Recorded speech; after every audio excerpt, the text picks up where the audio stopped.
Essula 15. Era ffe abalina amaanyi kitugwanidde okwetikkanga obunafu bw'abo abatalina maanyi, so si kwesanyusanga ffekka. Buli muntu mu ffe asanyusenga munne mu bulungi olw'okuzimba, kubanga era ne Kristo teyeesanyusanga yekka, naye nga bwe kyawandiikibwa nti, ebivume byabwe abaakuvuma byagwa ku nze. Kubanga byonna ebyawandiikibwa edda byawandiikibwa kutuyigiriza ffe, tulyoke tubeerenga n'okusuubira olw'okugumiikiriza n'olw'okusanyusa kw'ebyawandiikibwa. Era Katonda w'okugumiikiriza n'okusanyusa abawe mmwe okulowoozanga obumu mwekka na mwekka mu ngeri ya Kristo Yesu, mulyoke muwenga ekitiibwa Katonda, Kitaawe wa Mukama waffe Yesu Kristo, n'omwoyo ogumu n'akamwa akamu. Kale musembezaganyenga mwekka na mwekka, nga Kristo bwe yabasembeza mmwe olw'ekitiibwa kya Katonda. Kubanga njogera nti, Kristo yali muweereza w'abakomole olw'amazima ga Katonda, okunyweza ebyasuubizibwa eri bajjajja, era ab'amawanga balyoke bawenga Katonda ekitiibwa olw'okusaasira. Nga bwe kyawandiikibwa nti, kyennaavanga nkwatula mu b'amawanga, era naayimbiranga erinnya lyo. Era nate ayogera nti, musanyukenga mmwe ab'amawanga wamu n'abantu be. Era nate nti, mutenderezenga Mukama mmwe ab'amawanga mwenna, era ebika byonna bimutenderezenga. Era nate Isaaya ayogera nti, waliba ekikolo kya Yese, era ayimirira okufuga ab'amawanga, oyo ab'amawanga gwe balisuubira. Era Katonda ow'okusuubirwa abajjuze mmwe essanyu lyonna n'emirembe olw'okukkiriza, mwe musukkirirenga mu kusuubira mu maanyi g'Omwoyo Omutukuvu. Era nange nze ntegeeredde ddala ebyammwe baganda bange, nga nammwe mujjudde obulungi, mujjudde okutegeera kwonna, nga muyinza n'okubuulirirananga mwekka na mwekka.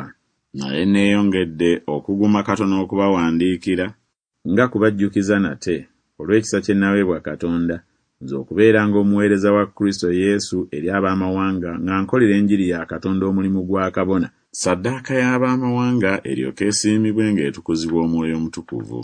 Kale okwenyumiriza ndi nakwo mu Kristo Yesu mu bya Katonda, kubanga siryaŋŋanga kwogera kigambo kyonna, wabula Kristo bye yankoza olw'okuwulira kw'ab'amawanga, mu kigambo ne mu kikolwa, mu maanyi g'obubonero n'ebyamagero, mu maanyi g'Omwoyo Omutukuvu.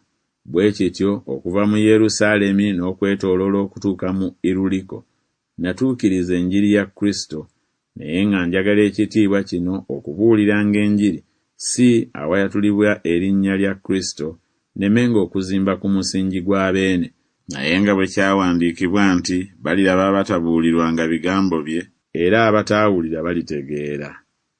Era kyennavanga nziyizibwa emirundi emingi okujja gye muli.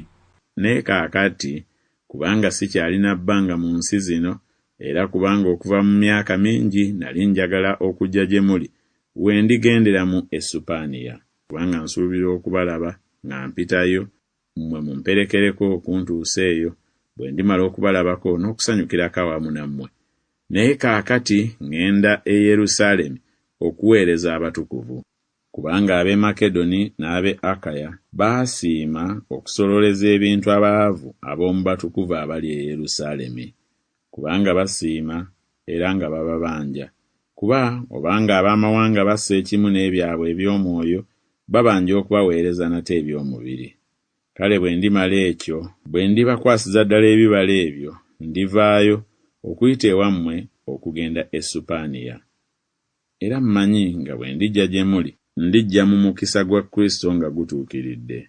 Era mbeegayiridde abooluganda ku bwa Mukama waffe Yesu Kristo n'olw'okwagala kw'Omwoyo, okufubiranga awamu nange mu kunsabira Katonda, ndyoke mpone mu abo abatawulira mu Buyudaaya, n'okuweereza kwange kwe ntwala e Yerusaalemi kusiimibwa abatukuvu, ndyoke njije gye muli n'essanyu olw'okwagala kwa Katonda, mpummulire wamu nammwe. Era Katonda ow'emirembe abeerenga nammwe mwenna. Amiina.